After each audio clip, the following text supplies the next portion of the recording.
बहुत बहुत साधुवाद डॉक्टर साहब।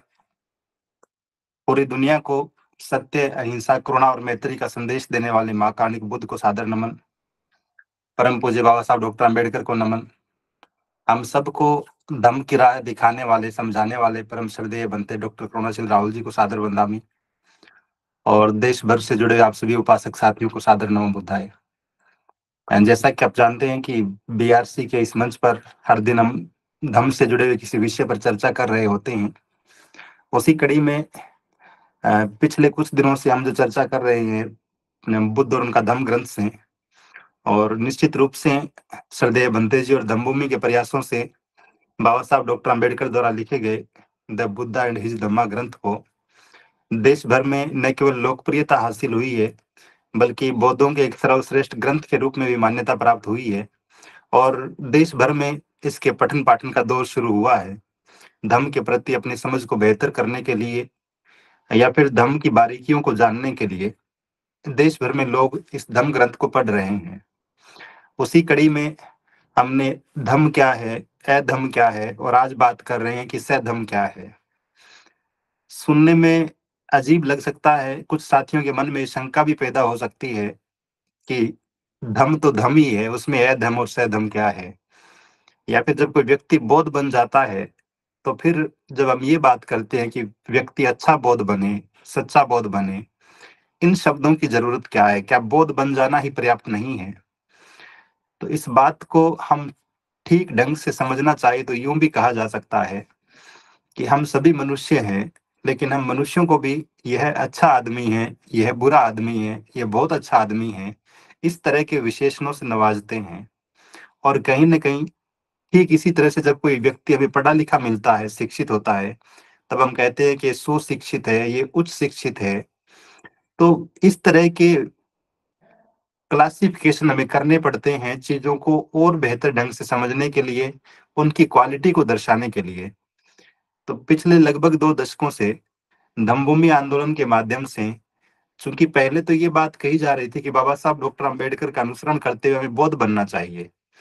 लेकिन बौद्ध बनने के बाद भी फिर जब ये विसंगतियाँ देखी गई कि बौद्ध बनने के बाद भी लोग जाति का मोह नहीं छोड़ पा रहे हैं, बौद्ध बनने के बाद भी न नशा करना छोड़ पा रहे हैं, न व्यभिचार छोड़ पा रहे हैं, बौद्ध बनने के बाद भी उनके जीवन की परंपराएं नहीं बदल रही है, उनके पर्व नहीं बदल रहे हैं, उनके प्रतीक नहीं बदल रहे हैं, न पहनावा बदल पा रहा है, तब निश्चित रूप से श्रद्धेय बंते जी के मार्गदर्शन में या फिर उनकी दूरदर्शिता कहें, उनकी तीक्ष्ण दृष्टि कहें, ये सवाल खड़ा हुआ कि क्या सिर्फ धम्म दीक्षा लेना ही बौद्ध बन जाना है, या फिर बौद्धों को भी कुछ इससे कम करना चाहिए। और तब ये सवाल कि हम अच्छे बौद्ध बने, सच्चे बौद्ध बने। तो उसी कड़ी में, उसी श्रृंखला में हम बाबा साहब डॉक्टर अम्बेडकर द्वारा लिखे गए इस ग्रंथ के माध्यम से आज जिस विषय पर चर्चा कर रहे हैं वो है कि सधम्म क्या है। तो धम्म धम्म है ही, निश्चित रूप से इसमें संशय नहीं है। लेकिन धम्म को जानने के बाद, धम्म को समझने के बाद भी हम धम्म में उत्तरोत्तर और प्रगति करने के लिए और विकास करने के लिए और धम्म को अपने आचरण में उतारने के लिए और बेहतर ढंग से कौन सी चीजें हैं जो एक धार्मिक व्यक्ति को, धम्म के जानकार व्यक्ति को या फिर धम्म दीक्षा ले चुके व्यक्ति को धम्म के और ज्यादा नजदीक ले आती है, और ज्यादा करीब ले आती है, या फिर यूं कहे कि धम्म से सधम्म में रूपांतरित कर देती है। तो इसी विषय पर बाबा साहब डॉक्टर अम्बेडकर ने द बुद्धा एंड हिज धम्मा ग्रंथ में बहुत ही विस्तार से लिखा है। और ये चैप्टर काफी लंबा था, इसके 2-3 हिस्सों पर आज मैं बात कर रहा हूँ कि आखिर धम्म जो है वो कब सधम्म में रूपांतरित होता है। और निश्चित रूप से बड़ी महत्वपूर्ण बातें हैं। हालांकि इस धम्म ग्रंथ को मैंने कई बार पढ़ा है, लेकिन फ्रांसिस बेकन नाम के एक इंग्लिश निबंधकार हुए हैं, वो अपने एक निबंध में लिखते हैं कि एक अच्छी किताब की एक महत्वपूर्ण विशेषता ये होती है कि आप जितनी बार उसे पढ़ते हैं, हर बार आपको उस किताब में कुछ न कुछ नया मिलता है। तो धम्म ग्रंथ भी निश्चित रूप से ऐसी महत्वपूर्ण पुस्तक है जिसको पढ़ते हुए, इसको बार बार पढ़ते हुए भी हर बार आप कुछ नया खोजते हैं और पढ़ते हुए रोमांचित होते हैं कि पहली बार जब मैं इसे पढ़ रहा था, दूसरी बार जब मैं पढ़ रहा था, तब ये चीज मुझे दिखाई क्यों नहीं दी। तो मैं अपनी बात शुरू करूं बाबा साहब डॉक्टर अम्बेडकर द्वारा लिखे गए बुद्ध और उनका धम्म ग्रंथ से कि सधम्म क्या है। तो बाबा साहब दो कार्य बताते हैं धम्म के, कि धम्म जो है कब सधम्म बन जाता है। पहला काम बताते हैं कि धम्म का जो उद्देश्य है, धम्म का जो महत्वपूर्ण कार्य है, वो है किसी व्यक्ति के मन के मेल को दूर करना। यदि धम्म इस काम को कर पा रहा है और कोई व्यक्ति धम्म में आने के बाद अपने मन को निर्मल बना पाया, अपने मन के मेल को दूर कर पाया, तब तो निश्चित रूप से धम्म से धम्म बन गया है। और यदि ऐसा नहीं हो पाया है, तब फिर वो शाब्दिक पुनरावृत्तियां बनकर रह गया है, सधम्म में रूपांतरित नहीं हो पाया है। तो बाबा साहब डॉक्टर अम्बेडकर एक बहुत ही महत्वपूर्ण प्रसंग तथागत के जीवन से बताते हैं कि एक बार तथागत जब सावथी में ठहरे हुए थे, तब कौशल राज जो प्रसेनजीत थे, वो उन्हें आमंत्रित करते हैं अपने नगर में कि आप आए और न केवल राज परिवार के सदस्यों को बल्कि हमारी प्रजा को भी अपनी जन कल्याणकारी देशना देकर अनुग्रहित करें, हम सभी पे अनुकंपा करें। तथागत पूरे भिक्षु संघ के पास साथ कौशल नरेश के वहां जाते हैं और कौशल नरेश भी इतने सचेत थे, इतने जागरूक थे कि वो अपने राज दरबार में या फिर अपने महल में तथागत की देशना करवाने की बजाय एक सार्वजनिक स्थान पर बहुत बड़ा पंडाल लगाते हैं या फिर बहुत बड़ा आयोजन करते हैं, जहाँ पे सामान्य लोग भी उपस्थित थे। और तथागत जो है अपने कल्याणकारी वचनों से सबका मार्गदर्शन करते हैं, सबको लाभान्वित करते हैं। तो उसी देशना में दो व्यापारी भी बैठे हुए थे जो माँ कार्णिक बुद्ध के उन वचनों को सुन रहे थे। बाबा साहब लिखते हैं कि एक व्यापारी बड़ा धार्मिक था, बहुत ही भला था। वो तथागत की बातें सुनकर कहता है कि कौशल नरेश महाराज ने कितनी बड़ी बुद्धिमानी की बात की है कि इस प्रकार का सार्वजनिक धम्म उपदेश करवाया है। तथागत की बातें कितनी व्यापक हैं और ये कितनी गहरी है। लेकिन जो दूसरा व्यापारी था, वो सोचता है कि महाराज ने कितनी मूर्खता की है कि तथागत को उपदेश देने के लिए अपने राज्य में आमंत्रित किया है। तो इस तरह से तथागत की सभा में उपस्थित दो व्यापारी अलग अलग मत व्यक्त करते हैं। लेकिन शाम को जब वो दोनों वहां से प्रस्थान करते हैं, तो अंधेरा होने की वजह से उन्हें एक धर्मशाला में रुकना पड़ता है। अब जो पहला व्यापारी था, जो तथागत की बातों से बड़ा प्रभावित था और अपने जीवन को धम्म के अनुसार जी रहा था, निश्चित रूप से उसकी दिनचर्या भी बहुत पवित्र थी, अच्छी थी। दूसरा व्यापारी जो तथागत को कौशल नरेश द्वारा आमंत्रित किए जाने के निर्णय पर प्रश्न चिन्ह लगा रहा था, वो कहता है, बल्कि वो शराब पीना शुरू कर देता है और इतनी शराब पीता है कि लगभग बेहोश हो जाता है और बेहोश होकर वहीं सड़क पे पड़ जाता है धर्मशाला के आगे।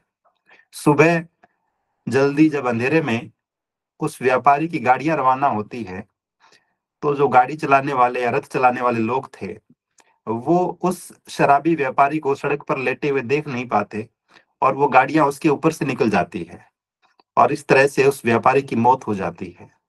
जबकि दूसरा व्यापारी एक नए नगर में जाकर बहुत सम्मान को प्राप्त करता है और उसे और ज्यादा निष्ठा बढ़ जाती है उसकी धर्म के प्रति कि यदि मैं भी शराब पी रहा होता या फिर तथागत की बातों की उपेक्षा कर दी होती, मैंने पांचवें शील का पालन नहीं किया होता, तो मेरी हालत भी उसी व्यापारी जैसी हो चुकी होती। वो फिर तथागत को अपने नगर में आमंत्रित करता है कि आप हमारे यहाँ आए, देशना देकर लोगों का कल्याण करें। और वहां जाने के बाद महाकारुणिक बुद्ध, हम धम्पद में जो पहला श्लोक पढ़ते हैं कि मन ही सारी प्रवृत्तियों का अगुवा है। अगर मन में विकार होते हैं, मन में बुराइयां होती है, तो फिर दुख भी हमारे पीछे पीछे चलने लगता है, जैसे गाड़ी के पीछे पहिए चलते हैं। तो ठीक इसी तरह से बाबा साहब डॉक्टर अम्बेडकर लिखते हैं कि धम्म तब सधम्म हो सकता है जब धम्म की बातें हमारे आचरण में उतर जाए, पंचशील की सारी चीजें हम अपने व्यवहार में उतार लें, उन्हें मानना शुरू कर दें। अन्यथा बोध बन जाना भर, धम्म की बातें कर लेने भर से कुछ फायदा होने वाला नहीं है और धम सिर्फ अधम बनकर रह जाएगा। तो एक महत्वपूर्ण उद्देश्य, एक महत्वपूर्ण कार्य जो धम को सधम में रूपांतरित करता है, वो ये है कि मनुष्य का मन निर्मल हो जाए, उसका मन पवित्र हो जाए।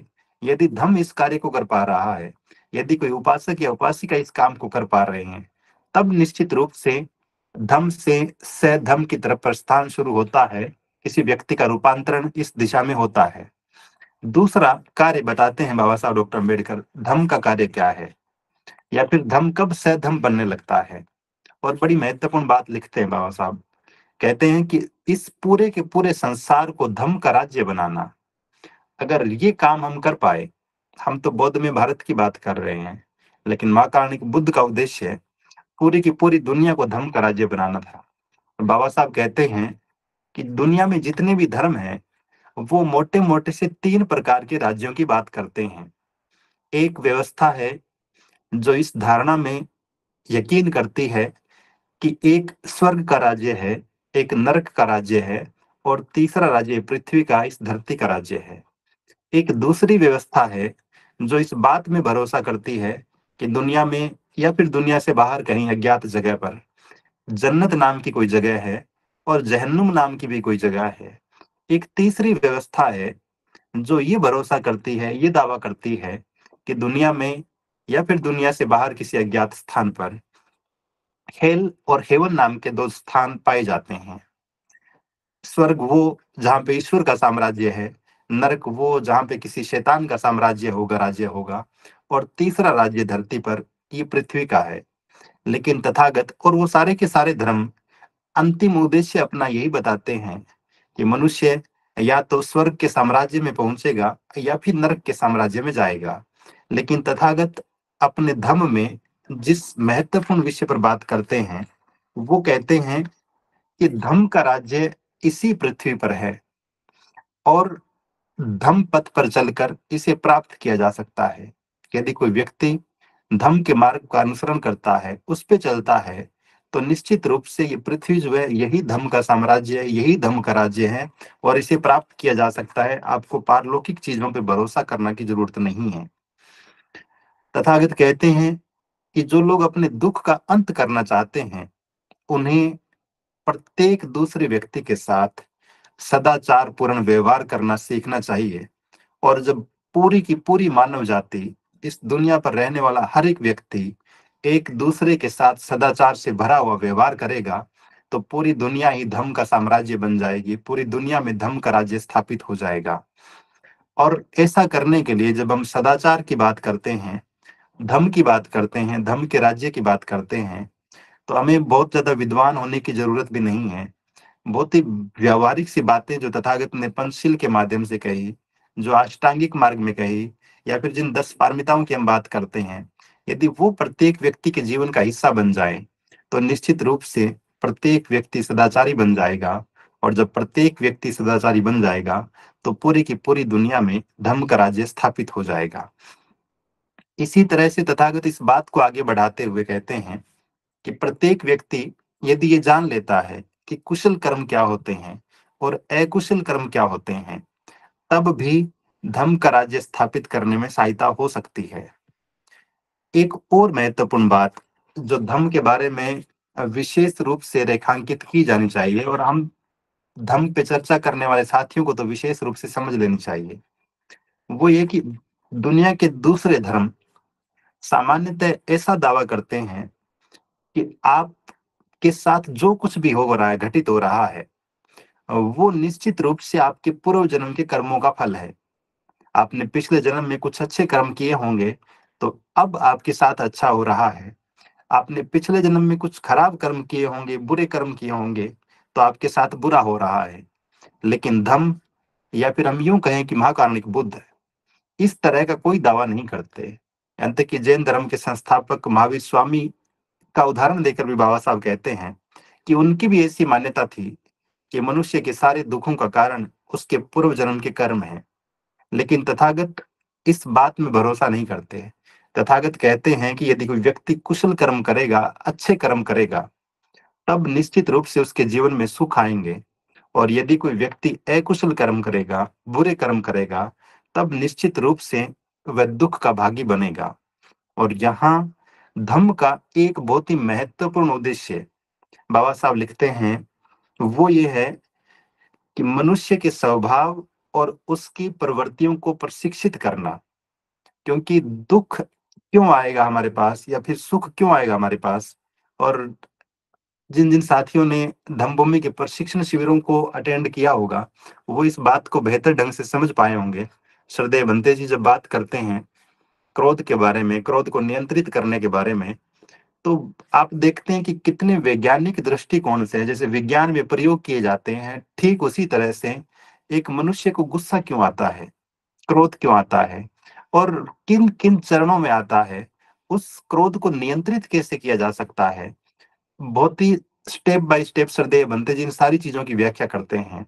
और हम समझ पाते हैं उन सारी बात को देखकर सुनकर कि हम अपने मस्तिष्क को उस लिहाज से, उस दृष्टिकोण से या फिर उस ट्रैक पे ले जाकर ट्रेनिंग दे सकते हैं कि वो क्रोध से दूर चला जाए, वो हिंसा करने से बच सके, वो निंदा करने से बच सके, वो चुगलियां करने से बच सके, वो शराब पीने से बच सके या फिर वो व्यभिचार करने से बच सके।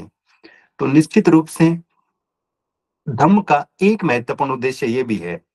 दूसरे व्यवस्थाएं हो सकता है कि इस तरह का दावा करती हो कि तीर्थ यात्राएं करने से जीवन सुखी हो जाएगा, या फिर कोई दान पुण्य करने से जीवन सफल हो जाएगा, या फिर उसके दुख खत्म हो जाएंगे, या फिर किसी तथाकथित पवित्र नदी में अस्थियां प्रवाहित कर देने से पाप खत्म हो जाएंगे।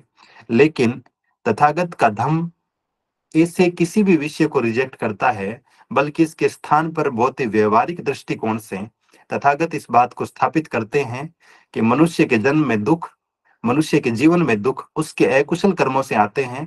और यदि कोई मनुष्य अपने चित्त को, अपने मन को इतना प्रशिक्षित कर ले कि वो दुखों के उत्पन्न होने को, उसके कारणों को रोक दे, नष्ट कर दे, तो निश्चित रूप से वो अपने जीवन को श्रेष्ठ बना सकता है, सुखी बना सकता है। एक और महत्वपूर्ण बात, और ये पेज नंबर 207 से मैं पढ़ रहा हूँ, पूरा का पूरा पेज पढ़ने लायक है, और इसलिए भी मुझे अच्छे से याद है क्योंकि वर्षों पहले एक बार किसी यूट्यूब चैनल के लिए एक वीडियो रिकॉर्ड करते हुए मैंने पूरा का पूरा पेज ज्यों का त्यों पढ़ा था।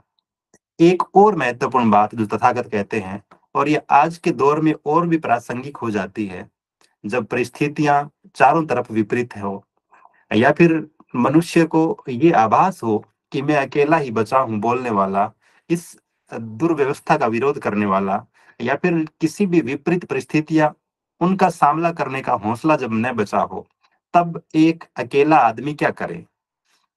बाबा साहब लिखते हैं महाकारुणिक बुद्ध के हवाले से कि दूसरी बात जिस पर महाकारुणिक बुद्ध ने विशेष महत्व दिया, वो ये है कि मनुष्य में अकेला होने की स्थिति में भी उचित मार्ग पर डटे रहने का साहस हो। और तथागत कहते हैं कि तुम्हें अपने मन को दृढ़ बनाने के लिए निश्चय करना चाहिए, चाहे दूसरे लोग हानि करे, तुम हानि नहीं करोगे। चाहे दूसरे लोग हत्या करे, तुम हत्या नहीं करोगे।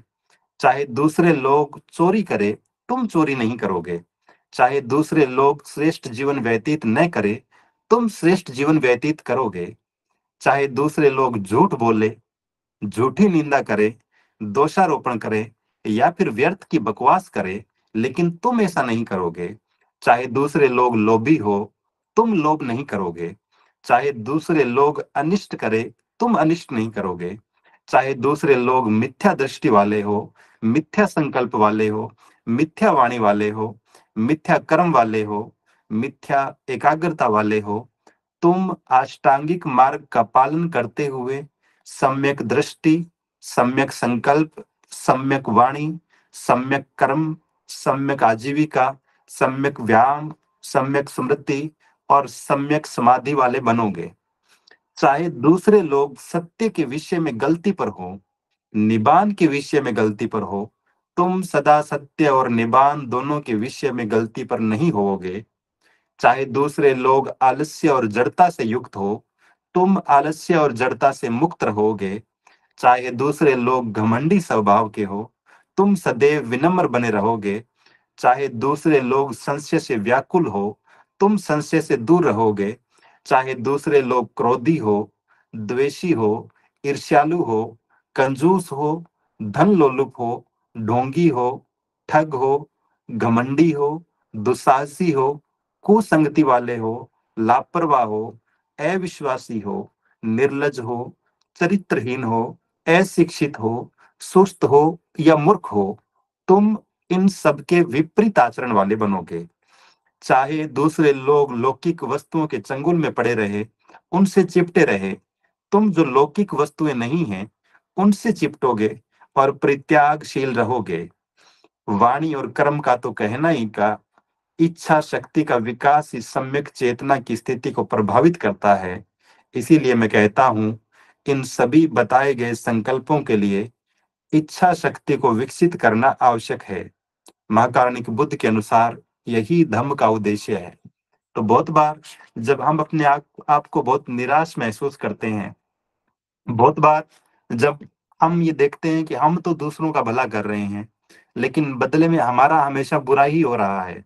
हम दूसरों की सहायता के लिए सदैव तत्पर रहते हैं, लेकिन जब हमारी बारी आती है, तो हमें अहित ही झेलना पड़ता है। हमारी सहायता के लिए कोई तैयार नहीं होता है। और निश्चित रूप से जो सज्जन लोग होते हैं, जो सदाचारी लोग होते हैं, अक्सर इस तरह की बातें उनके साथ होती है और लोग बहुत ही व्यावहारिक होकर कहते हैं। हो सकता है कि एक निश्चित समय के बाद उनके मन में ऐसी धारणाएं स्थापित हो जाएं कि दूसरों का भला करने से जब खुद का भला नहीं होता है। और हम सुनते भी है बहुत बार बहुत से साथियों से, यहाँ तक कि मुझे तो ये भी याद है कि कई बार स्कूल में विद्यार्थी भी ऐसे प्रश्न पूछते हैं कि सर, मैं दूसरों का फायदा करती हूँ, भला करती हूँ, लेकिन मेरा बुरा क्यों हो जाता है। तो इसका मतलब ये कतई नहीं है कि हम अपना सदाचार भरा आचरण छोड़ दें या फिर हम भी दूसरों का बुरा करना शुरू कर दें। क्योंकि धम्म में आने के बाद निश्चित रूप से प्रत्येक व्यक्ति को अपने मन को इस लेवल पे परिशुद्ध तो कर लेना चाहिए कि वह अच्छाई के मार्ग का त्याग कभी न करें, चाहे परिस्थितियां कैसी भी हो। और मुझे किसी कवि की लिखी हुई पंक्तियां याद आती है। लिखते हैं वो कि फूल से किसी ने पूछा कि तूने लोगों को खुशबू दी, बदले में तुझे क्या मिला। कि फूल से किसी ने पूछा कि तूने लोगों को खुशबू दी, बदले में तुझे क्या मिला। फूल ने कहा कि कुछ देकर और बदले में कुछ लेना, ये तो व्यापार है।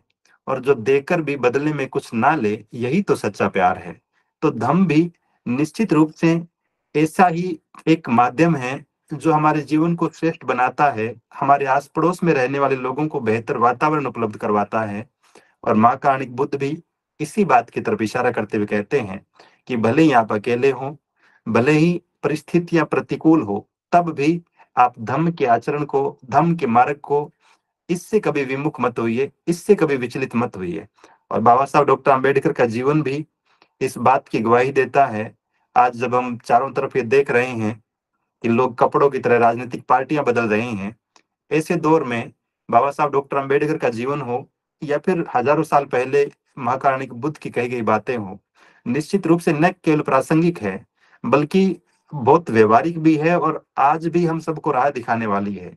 बस शर्त इतनी सी है कि हम उन्हें अपने आचरण में उतार सकें, अपनी दिनचर्या का हिस्सा बना सकें, अपने व्यवहार में उतार सकें।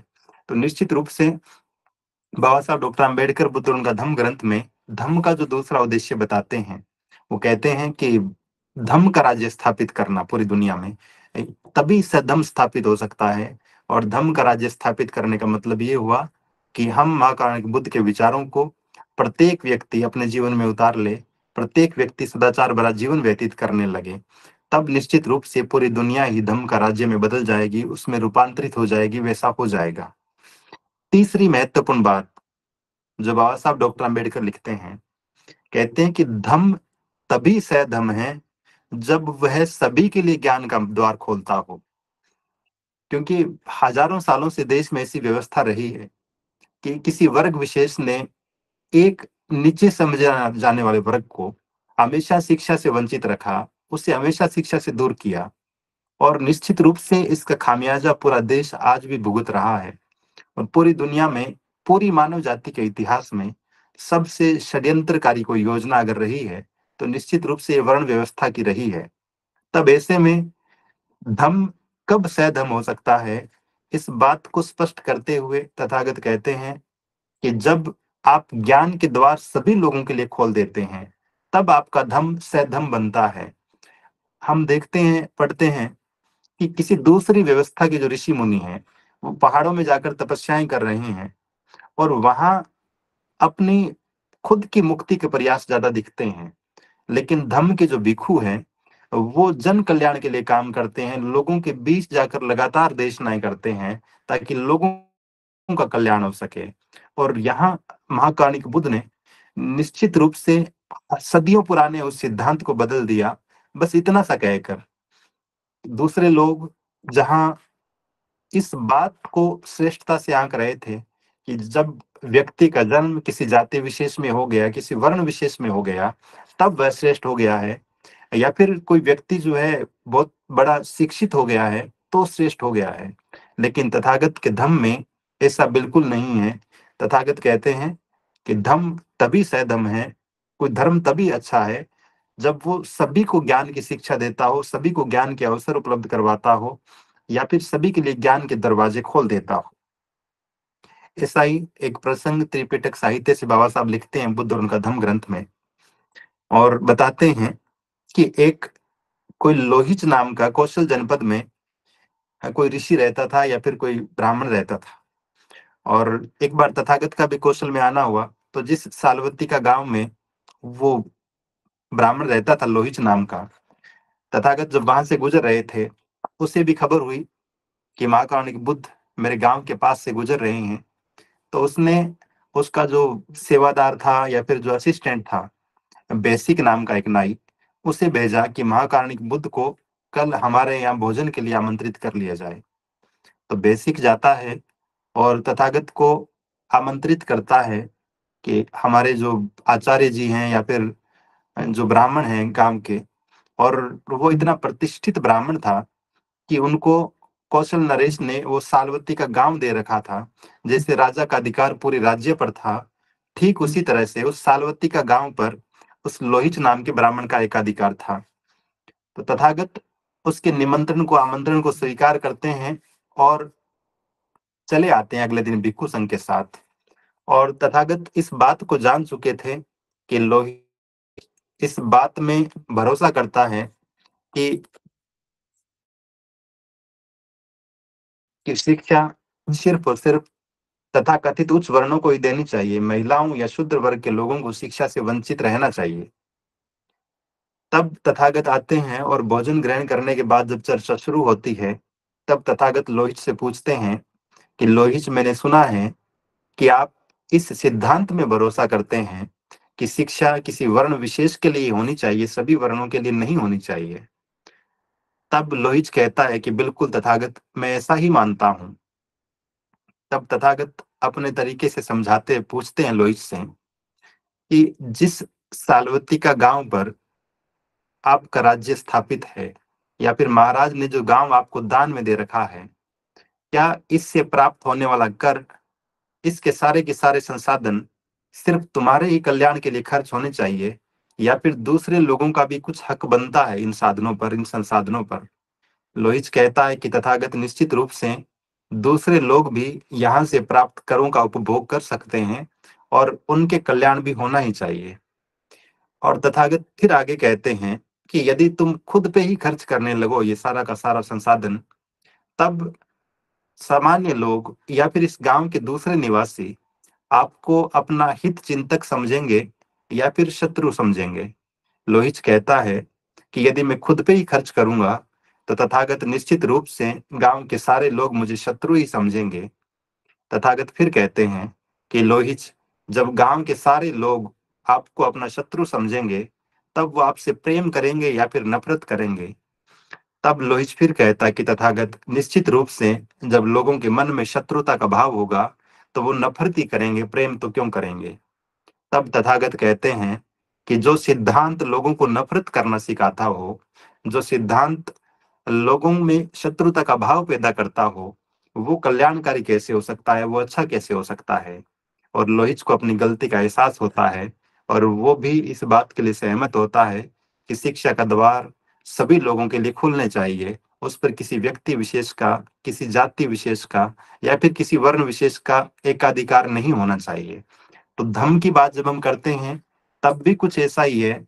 यदि देश में कोई वर्ग विशेष, कोई जाति विशेष या फिर कोई भिक्षु संघ, कोई भिक्षुणी संघ, कोई उपासक संघ, देश का कोई संगठन ये दावा करे कि धम्म सिर्फ हमारे लिए है, धम्म के प्रचारक सिर्फ हम ही हैं, तब निश्चित रूप से धम्म की हानि कर रहे होंगे ऐसे लोग। और अगर धम्म के दरवाजे सभी लोगों के लिए खुले हुए हैं तब निश्चित रूप से धम्म सधम्म में रूपांतरित हो जाता है।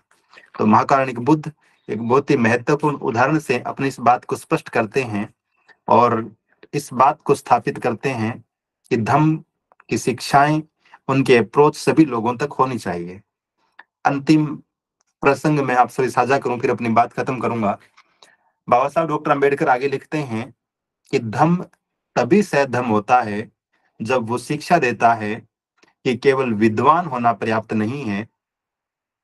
ये बात हम धम्म की चर्चा करते पहले भी की कि किसी आदमी को सिर्फ किताबी ज्ञान हो और व्यवहार बिल्कुल विपरीत आचरण करता हो, तब निश्चित रूप से ऐसा व्यक्ति धम्म का जानकार तो नहीं कहा जाएगा या फिर धम्म से सधम्म में तो रूपांतरित नहीं हो पाएगा। बाबा साहब डॉक्टर अम्बेडकर इस धम्म ग्रंथ में एक और उदाहरण देते हैं। लिखते हैं कि कौशाम्बी में एक ब्रह्मचारी रहता था और उसे अपने ज्ञान का बड़ा घमंड था और वो हर किसी को अपने तर्क से, अपने कथन से, अपने विचारों से परास्त कर देता था और उसको लगता था कि पूरी दुनिया अंधेरे में जी रही है, अज्ञान में जी रही है। इसलिए वो दिन में भी जब कहीं भी, जहां कहीं भी जाता था, अपने हाथ में एक मशाल रखता था और लोग जब उससे पूछते थे कि आप दिन में मशाल लेकर क्यों चल रहे हैं, तब वो कहता था कि आप देखते नहीं, दुनिया में इतना अंधेरा है, इतनी अज्ञानता है, मैं अपने ज्ञान के साथ, अपने विचारों से, इस मशाल से पूरी दुनिया का अंधेरा मिटाने के लिए निकला हुआ हूँ। संयोग से एक बार तथागत का कौशाम्बी में आना हुआ और तथागत ने जब सुना इस ब्रह्मचारी के बारे में कि एक ऐसा व्यक्ति भी है जो पूरी दुनिया का अंधेरा मिटाने का दावा करता है, दिन में भी हाथ में मशाल लेकर चलता है, तब तथागत उसके पास जाते हैं और पूछते हैं कि आप ये मशाल दिन में ही मूर्खों की तरह हाथ में लेकर क्यों चलते हैं। तब वो ब्रह्मचारी कहता है तथागत को कि सभी मनुष्य अज्ञान और अंधकार से इतने घिरे हैं कि मैं उन्हें रास्ता दिखाने के लिए मशाल हाथ में लेकर घूमता हूँ। तब तथागत पूछते हैं कि आप तो बड़े विद्वान हैं, क्या आप सब कुछ जानते हैं? और तथागत 4 विद्याओं की बात करते हैं कि आप शब्द विद्या के बारे में सब कुछ जानते हैं क्या? आप नक्षत्र विद्या के बारे में सब कुछ जानते हैं क्या? आप राज विद्या के बारे में सब कुछ जानते हैं क्या? और आप युद्ध विद्या के बारे में सब कुछ जानते हैं क्या? और थोड़ी देर बाद तर्क वितर्क करने के बाद अंततः उस ब्रह्मचारी को आभास होता है कि मैं सब कुछ तो नहीं जानता हूँ और मैं जो दावे कर रहा हूँ दुनिया से अज्ञान मिटाने का, दुनिया से अंधेरा मिटाने का, निश्चित रूप से मेरी बातें खोखली है। और वो तथागत को अपना शास्त्र स्वीकार करता है। तब तथागत कहते हैं कि कोई मनुष्य चाहे विद्वान हो और चाहे मूर्ख हो, यदि वह खुद को महान समझकर दूसरों को तुच्छ समझता है तो वह उस अंधे की तरह है जो खुद अंधा होकर भी दूसरों को मशाल दिखाता फिरता है। तो मैं अपनी बात को खत्म करूं इस बात को फिर स्पष्ट करते हुए कि महाकारुणिक बुद्ध ने और बाबा साहब डॉक्टर अंबेडकर ने भी बुद्ध और उनका धम्म ग्रंथ में धम्म को सधम्म में रूपांतरित करने के लिए जो सूत्र बताए, जो कसौटियां बताई, जो मापदंड बताए, वो मोटे मोटे से 3-4 अगर मैं दोबारा समराइज करूं इस बात को, तो एक तो तब धम्म सधम्म में रूपांतरित होता है जब वो किसी मनुष्य के मन के मेल को दूर कर उसे पूरी तरह से निर्मल बना देता है। दूसरा, जब संसार को धम्म का राज्य बनाने की ओर अग्रसर होता है तब। तीसरा, धम्म तब सधम्म होता है जब वो सभी के लिए ज्ञान के द्वार खोल देता है। और चौथा, धम्म तब सधम्म होता है जब वो ये शिक्षा देता है कि केवल विद्वान होना पर्याप्त नहीं है, विद्वता का प्रदर्शन करना पर्याप्त नहीं है, बल्कि आपका आचरण भी उसके अनुसार होना ही चाहिए। बाकी कुछ हिस्से छूट रहे हैं, इस टॉपिक को हम फिर कंटिन्यू कर लेंगे किसी दिन अगर अवसर मिला तो। एक बार पुनः श्रद्धेय भंते जी का और आप सभी का हार्दिक आभार। श्रद्धेय बंते जी का विशेष आभार इसलिए भी, और बीआरसी की पूरी टीम का, आदरणीय धम्म संदेश जी का भी, कि इस सोशल मीडिया के दौर में जब सब लोग फालतू की रील्स देख रहे होते हैं, यूट्यूब पे अनावश्यक वीडियोस देख रहे हैं, फेसबुक पे घंटों टाइम बिता रहे हैं, तब आपने एक मंच उपलब्ध करवाया है जिसके माध्यम से हम धम्म की चर्चा कर पा रहे हैं, धम्म को सीख रहे हैं, समझ रहे हैं, अपनी समझ को अच्छा कर रहे हैं। और निश्चित रूप से देश भर के धम्म बंधुओं को एक प्लेटफॉर्म पर जुड़ने का, धम्म को जानने का, अपनी जिज्ञासाओं का समाधान करने का, और साथ ही अपने आइडियाज दूसरे लोगों के साथ शेयर करने का मौका भी मिल रहा है। तो बीआरसी की पूरी टीम को, श्रद्धेय बंते जी को बहुत बहुत वंदामी, बहुत बहुत साधुवाद। नमो बुद्धाय।